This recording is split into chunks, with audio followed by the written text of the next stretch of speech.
దీంతోనే కంటిన్యూ చేస్తాను. ఈ కలరే same slip stitch 20 double crochets including a picot stitch. Chain 2 లేదా చైన్ 3తో స్టార్ట్ చేస్తున్నాను సార్. యార్న్ అనేది కాస్త థిన్గా ఉంది. చైన్ 3తో స్టార్ట్ చేస్తున్నాను.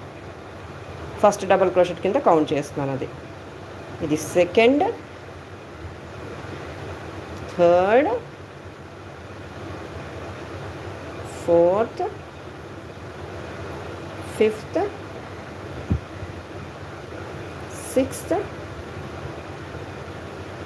Seventh, eighth, ninth double crochet and 10th double crochet.